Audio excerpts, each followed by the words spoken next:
idol. Sansay. Yes, kaya yan po yung scooter. Shanchay? Ano sa ay. Sira na naman? Lagot ko na bayhan na eh.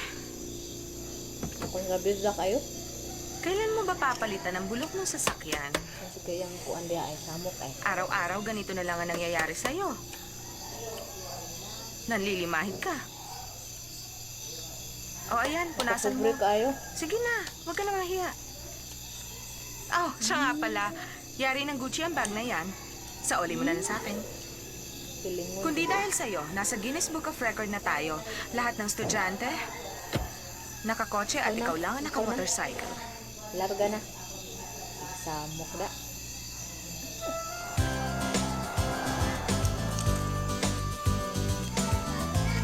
Kwanto ni Sansay. Shansay! Kumusta? Mabuti naman po, Uncle. Ano? Nasiraan ka na naman? Ganun na nga po. Upay po.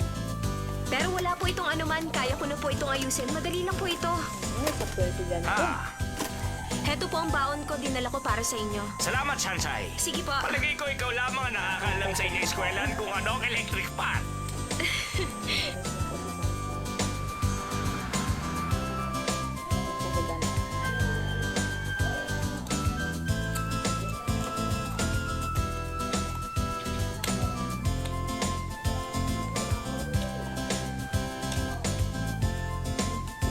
Ay, mga pagtampok.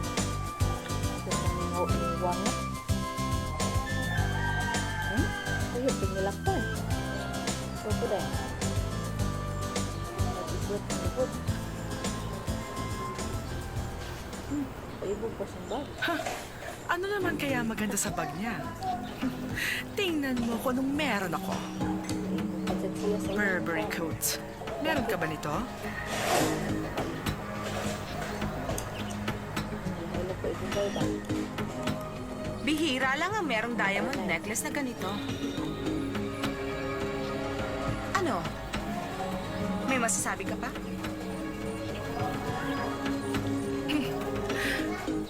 Sandali lang. Wala ka na ba ibang gamit na dala? Talo ka. Hindi ah. Halika. Pagmasdan mo akong mabuti ngayon. Huwag kang kukurap. Kinaya mo ba ang ilong ni Julia Roberts? Ang daya mo, hindi mo man lang ako sinama. Limited quantity lang ito. Pinagawa ko sa Beverly Hills. Isa para kay Julia Roberts at isa para sa akin. Kaya naman pala, Ano kaya naman pala? hindi kita makita ng winter vacation. Saan mo ba ako hinanap? Sa Paris. Hindi mo nga ako makikita. Good morning, Lijen. Good morning. 150 ang iyong laptop. Teka, binabasa mo ang original textbook? Kailangan meron tayong research paper sa economics. Pero ang sabi ng professor, itong babasahin. Bale, wala naman kung tutusin. Naisip ko lang naman na ang professor na katulad ni Franklin may pagka-stricto. Kaya naisip ko na basahin na rin ang librong to. Pag marami kang nabasa, marami kang may sasagot sa tanong niya. Tapos na ako. Siguradong bagsak na ako. Huwag kang mag-alala, madali lang naman yan. Siguro ganun na nga. Ito lang naman ang pinababasa niya, di ba? Ang totoo nga niyan, ikaw lang naman talaga nag-aaral, karamihan hindi. Pumapasok lang sila para makipagsosyalan. Pag hindi kotse ang pinag-uusapan, payabangan ng bagong bag at kung hindi, syempre mga bagong damit. Alam mo ba si Shenwei? Nagparitoke siya ng ilong. $500,000 ang nagastos. 500,000? Hindi na maganda. Kawawa naman sila, hindi na sila makakapaglaro ng piggy nose. At bakit naman? Kasi pag ginawa nila ito, sasabog ang ilong nila. Shansay, hindi naman siguro. Kung ayaw mong maniwala, bahala ka. Magparitoke ka rin ng ilong. Makadulag pidinos.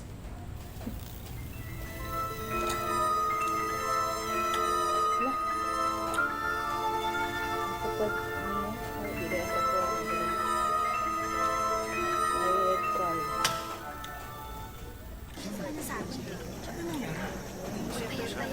Siya din ang may card. Ang laki na kanya pinayat, hindi ba? 1 linggo lang yun. Ang balita ko, titigil na. Kung ako naman sa kanya, hindi na ako magpapakita dito. Iiwan ko na lang ang mga gamit ko. Oo nga, talagang nakakahiya.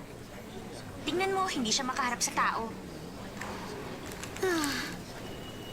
Lapitan mo kaya't kausapin siya. Naku, hindi na lang. Malay natin kung may kinalaman ng effort sa kanya. Pag ay mo. Sa na red card. Luoy ka ayo. Ikan sa effort. Maluoy ka kung idol. Huwag, Shansai! Kapag tinulungan mo siya, hindi natin alam kung anong gagawin sa atin ng F4. Pero, alam mo naman na nakabangga ni Ash yung F4 noong nakaraang linggo, kaya napilitan siyang tumigil sa pag-aaral. Gaano ba kagaling ang F4? Sa palagay niyo ba, takot ang lahat ng tao sa inyo?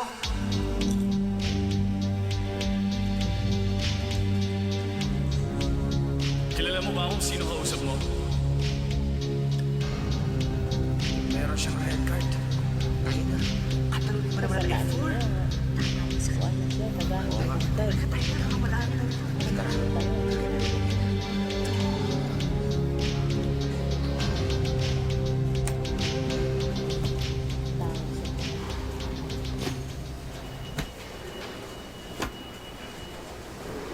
Bakit na naman?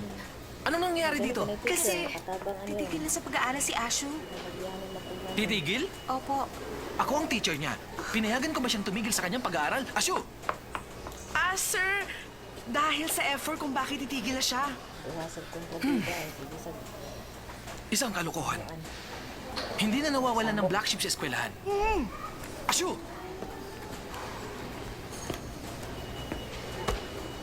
Asyo! Sana magpakabait ka na. Pagkatapos nito, dapat matino ka na. Sige, ano lang mo isa. ingat. Pasok na! Pasok na!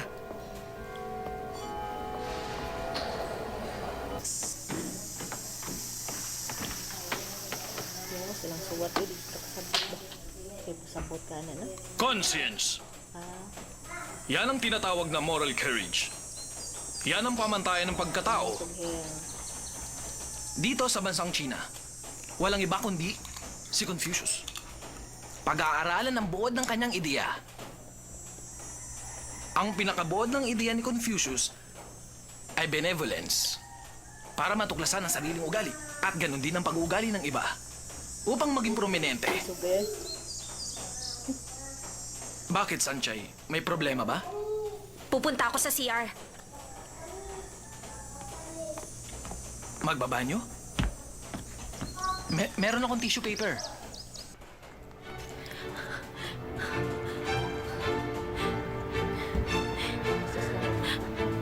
Anong klaseng teacher meron ng eskwelahang ito? Pwedeng patigilin ng estudyante kapag napag-initan siya at siya pa ang magiging black sheep. At nakuha pang magturo tungkol sa konsensya.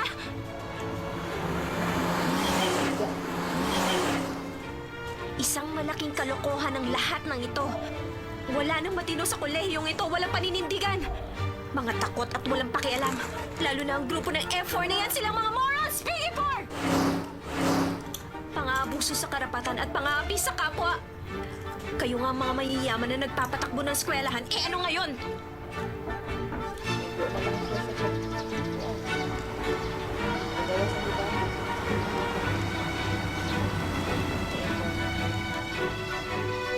Unyara ka diyot, kay nagkuan ko ka diyot, unyara. Diha sa ka, hapit na ko na human. Unyara ka diyot.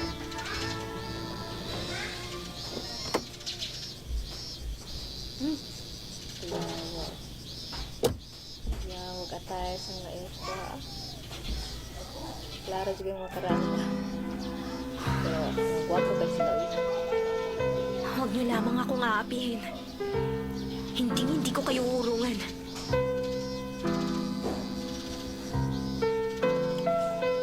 Di ko natulungan si Ashu.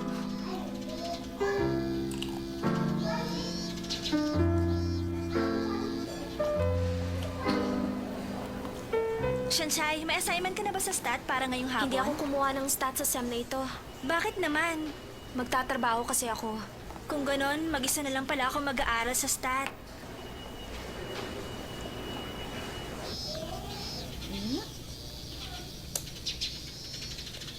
Dahil schedule si daw may sila. Huwag sila hinhin po kayo. Nyukod. Siga po kayo. Ano ko siya, muna po bayot. Kanibintaha, nasto nga.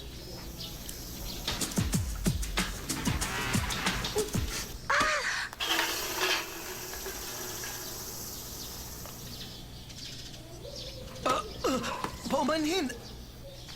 Minanghag, mapuga professor, oy.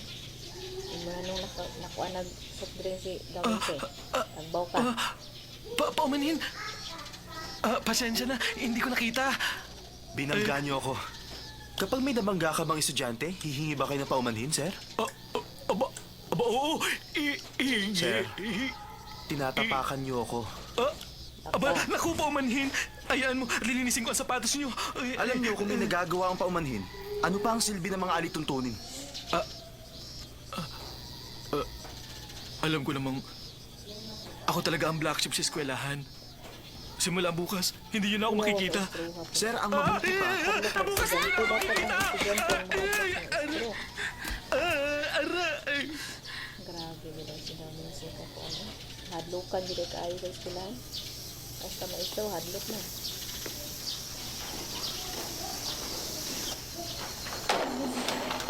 Mahiran pa. Sir, wala lang kayo sa inyong sarili. Baka naman may sakit yung tao. Mataas yung lagnat. masyadong nervyoso. Paano kaya nila nagagawang sirain ang kagandahan ng eskwelahan? Hindi ako makapaniwala. Talagang mga arogante.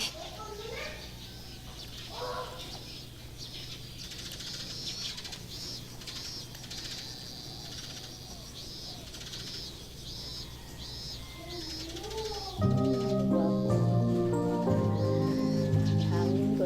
Tanaw. Ray, anong ginagawa mo? Tayo na!